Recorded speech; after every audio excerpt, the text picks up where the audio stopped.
নিশ্চয়তার খেলা, ক্ষণে ক্ষণে রূপ বদলায় ক্রিকেট, এবং সে কারণেই দর্শকদের কাছে এতটা জনপ্রিয় এই ক্রিকেট খেলাটা। আব্দুল হালিম একটু ভিন্ন ধর্মী বোলিং এর অ্যাকশনটা তার। প্রথম বলটা হাঁটু গেড়ে স্লগ সুইপের চেষ্টা, বাট ব্যাটার বলে প্রপার টাইমিংটা করতে পারেননি। বুদ্ধিদীপ্ত বোলিং, যখনই স্লগ সুইপ করবার চেষ্টা, একটু অফ স্টাম্প ঘেঁষা বল, এবং সেখানে কিন্তু পরাস্ত ব্যাটার। ক্রস স্টান্সে ব্যাট করছেন, অন সাইডে যদি রান তুলে নেওয়া যায় সেই চেষ্টাটা থাকবে অবশ্যই আরো একবার। এবার অবশ্য বলটা চলে যাচ্ছে ফাইন লেগের দিকে, তবে শেষ পর্যন্ত একটি রান সম্পন্ন করেছেন। দুটো রানের জন্য দৌড়চ্ছেন, ইয়েস, দুটো রান সম্পন্ন করলেন। যদিও জামিউল হাসান নন স্ট্রাইকিং প্রান্ত থেকে অবশ্য দৌড়ে এসেছিলেন, বাট শেষ পর্যন্ত দুটোর বেশি রান পাবেন না এই বল থেকে। 88 4 উইকেটে টিম টিটিসি টসে হেরে ব্যাটিং এ 7.14 রান রেটে রানের চাকাটা সচল টিটিসি এর। 13তম ওভারে খেলায় গিয়ে আব্দুল হালিম 7 রান দিয়ে 2 উইকেট নামের পাশে, এবং আরো একটা সাফল্য আব্দুল হালিমের। কট অ্যান্ড বোল্ড, প্যাভিলিয়নের পথ ধরতে হচ্ছে শফিকুল আলমকে। সাধারণ বোলিং, এবং ফিরে যাচ্ছেন শফিকুল আলম। 88 রানে 5ম উইকেটের পতন, নামের সাথে 3য় উইকেট যুক্ত করলেন Abdul Halim. Good partnership make করতে পারবে টিম টিটিসি। একটু ভিন্ন রকম বোলিং অ্যাকশন বা স্টাইল আম্পায়ারকে অতিক্রম করে বল করে থাকেন। একটু ক্রস দিকে, যদিও অ্যাকশনটা নেন বোলিং এর যখন দৌড় শুরু করেন তখন অবশ্য থাকেন over the wicket, but round the wicket এসে ডানহাতি ব্যাটারের জন্য বল করে থাকেন। এ ধরনের বোলিং গুলো অবশ্য আমরা দেখতাম আব্দুর রাজ্জাক রাজের কাছ থেকে, যিনি অবশ্য এখন নির্বাচকের দায়িত্ব পালন করছেন। আম্পায়ারকে ক্রস করে অবশ্য তারপর বোলিংটা। 12 চ্যাম্পিয়নশিপ সিজন 2 দ্বিতীয়বারের মতো আয়োজন, এবং প্রায় শেষের দিকে। প্রথম প্লেট সেমিফাইনাল, টিটিসি তাদের প্রতিপক্ষ ক্রিকেট ম্যাগনেট।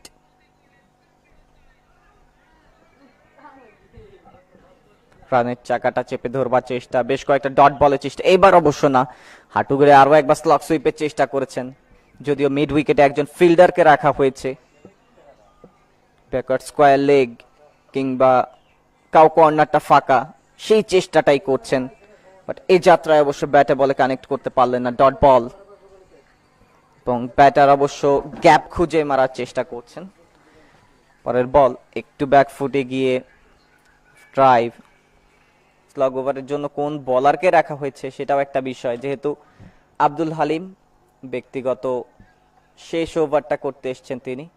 একজন বোলার সর্বোচ্চ 4টি ওভার করতে পারবেন টি20 ক্রিকেটে, এবং 3 ওভার বল করে 9 রান দিয়ে 3টি উইকেট নামের পাশে আব্দুল হালিমের।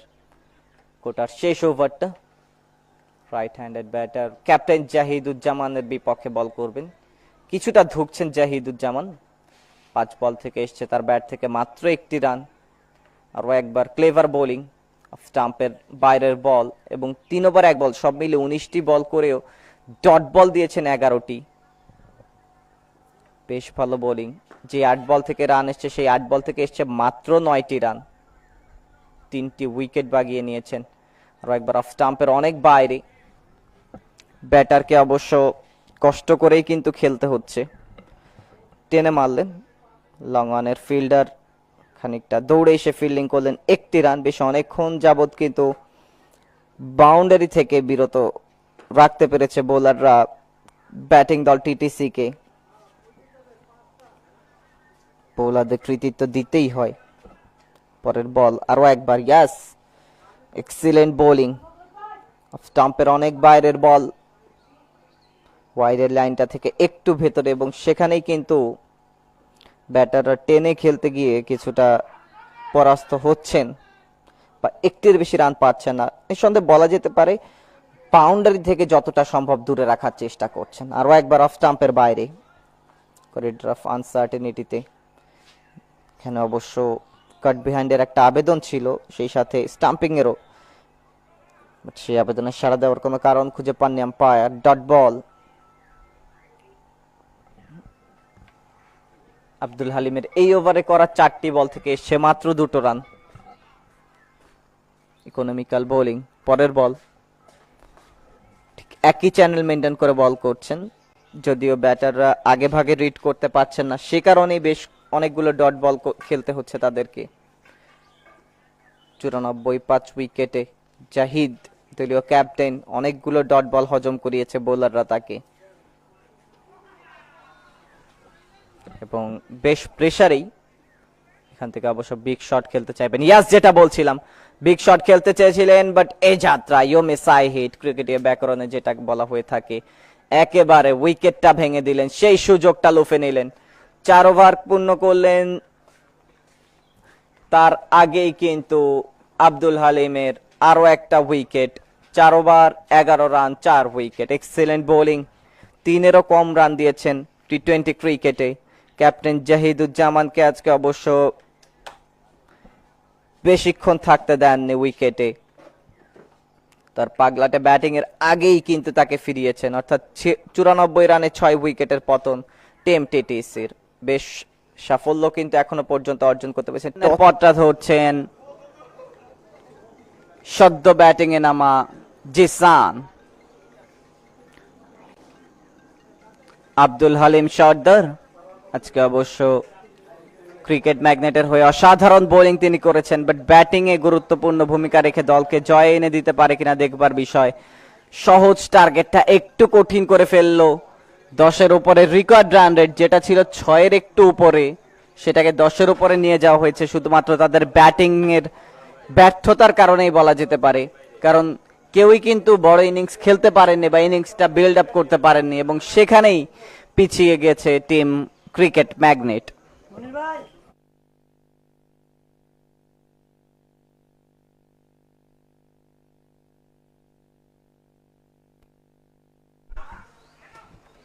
আরো একবার ওভার করেছেন, প্রত্যেক ওভারে কমপক্ষে একটি করে উইকেট অবশ্য তিনি আদায় করে নিয়েছেন। স্টাম্পের বাইরে আরো একবার হাওয়ায় ভাসছে বলটা, কাউ কর্নারের দিকে ঠেলে দিয়ে একবারের জন্য প্রান্ত পরি। একটি করে রান না হয়, প্রত্যেক বলেই কিন্তু একটি করে রানে পিছিয়ে যাচ্ছে তারা, আবার ডট বল হলে 2টি রানে পিছিয়ে যাচ্ছে। পরের বল হাওয়ায় ভাসছে বলটা, যদিও মনে হয়েছিল অনেক দূর যাবে, বাট ইনার সার্কেলের মধ্যেই দৌড়ে এসে ফিল্ডিং করলেন, একটির বেশি রান পাবেন না। সিঙ্গেল, কোন ডট বল এই ওভারে না আসলেও বুদ্ধিদীপ্ত বোলিংটা কিন্তু করছেন। এর আগে অবশ্য মিতব্যয়ী বোলিং করেছেন তিনি। তার কোটার শেষ ওভার, গুরুত্বপূর্ণ ওভারটা, রান আউটের চেষ্টা, সেফ জোনে পৌঁছালেন ব্যাটাররা, বাট ঠিক জায়গা মতো বলটা দিতে পারেননি, সে কারণে একটির বদলে 2টো রান আসলো। 1-2টি রান কিন্তু উইকেটের চেষ্টা, পরবর্তীতে অবশ্য 1টি রান। এই মুহূর্তে আব্দুল হালিম, যিনি বোলিং এ বেশ ভালো করেছেন, ব্যাট হাতে কার্যকরী ভূমিকাটা পালন করতে পারবেন কিনা দেখবার বিষয়। যদিও ডট বল, 1 ওভার 5 বল 16 রান 1 উইকেট। আসিফ ইফতেখার 7 বল 15 রান জয়ের জন্য। হয় ভাসছে বল, আবুল হাসান বাবু ক্যাচ ড্রপ করলেন, 1-2টি রান, অনেকটাই কিন্তু হাল ছেড়ে দিয়েছিলেন বোলার আসিফ